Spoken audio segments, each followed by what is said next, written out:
Seja bem-vindo ao canal Desarmem-se. Caso você não tenha assistido a primeira parte dessa história, clica no card aqui em cima para você poder assistir.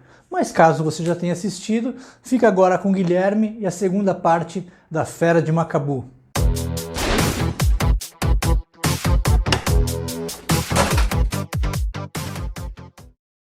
Olá, povo de Deus, amigas, amigos. Vamos hoje encerrar a Fera de Macabu, que foi um caso ocorrido na década de 1800, 1850, em Macabu, na região de Macabu, Conceição de Macabu, que fica no norte fluminense.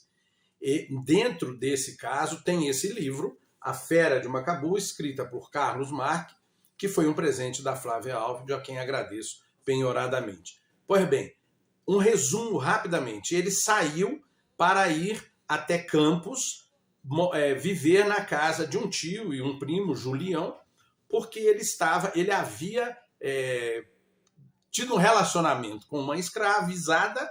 Desse relacionamento nasceu Crescência, uma menina, e o pai quis que ele saísse. Ele foi para a casa do tio dele, lá morava Julião. Julião, primo dele, antes de ir estudar no Rio de Janeiro, disse para ele: olha, primo, você toma conta da Joaquina, minha noiva, que eu vou embora estudar no Rio de Janeiro. Então ele foi para lá, só que ele tomou conta que se apaixonou por Joaquina e se casaram.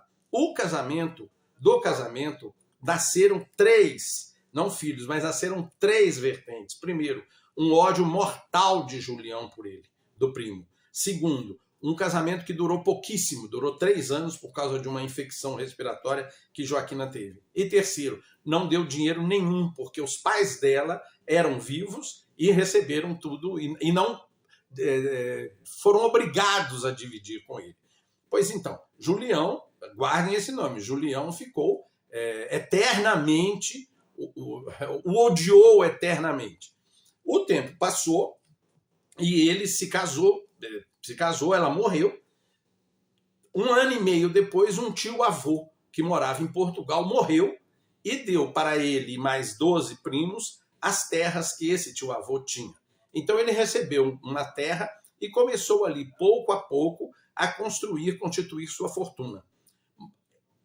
Uns 9 anos depois, ele conhece Úrsula das Mercês, que era uma mulher decidida, firme, objetiva, já com filhos, e eles se encantam e se casam, se completam, né?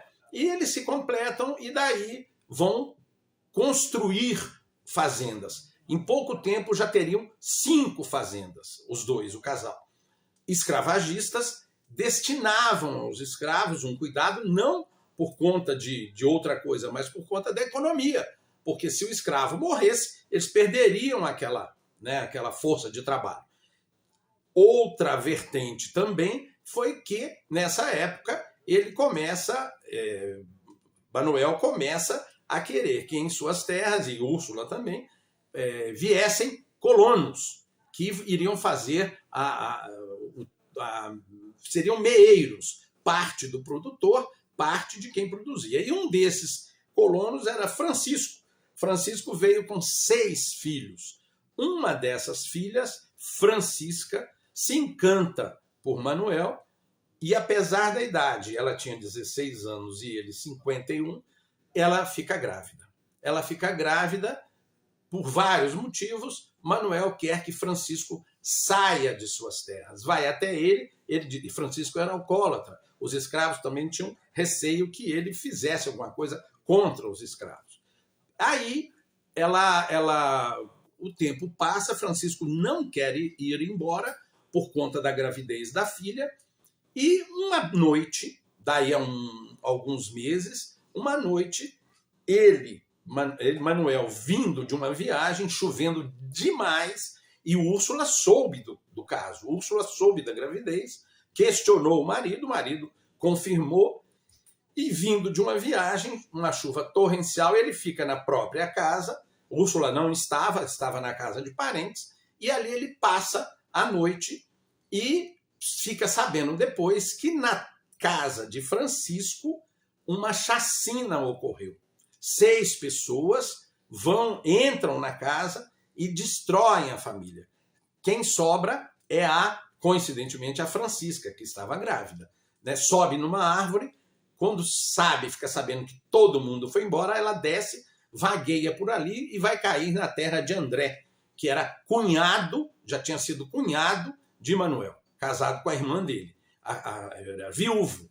Então, André, inimigo de Manuel, vai procurar a polícia, já incriminando o Manuel, por conta de uma união com Julião, lembram-se do Julião?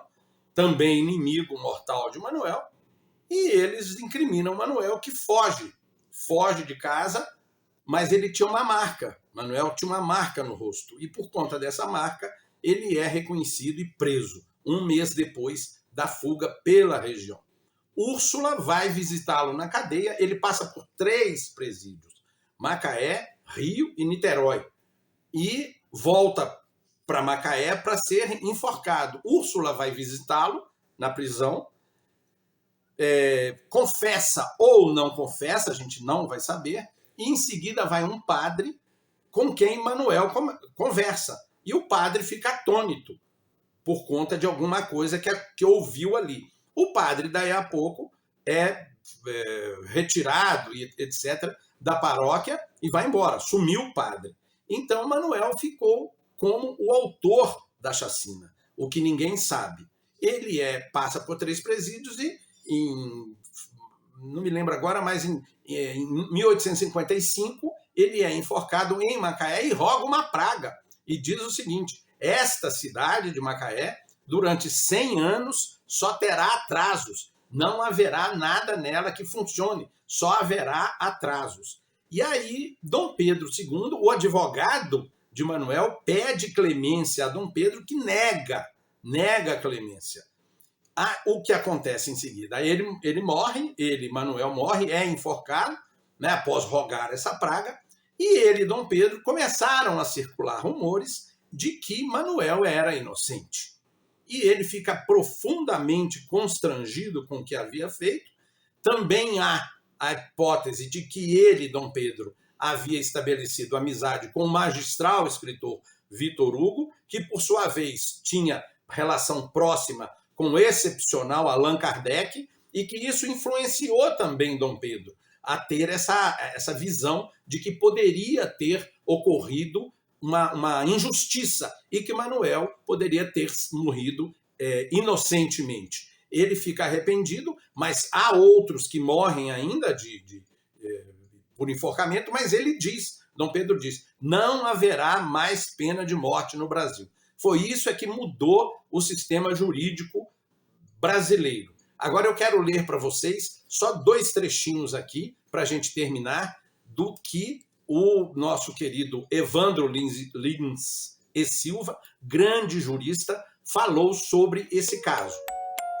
Um rico fazendeiro, em 1852, foi acusado como mandante do assassinato da família inteira de colonos, não escravos, pai, mãe e 6 filhos, que mutilaram as vítimas e incendiaram a casa. Aí ele completa: o caldo de cultura da delinquência está na miséria, na fome, no desemprego, na injustiça social.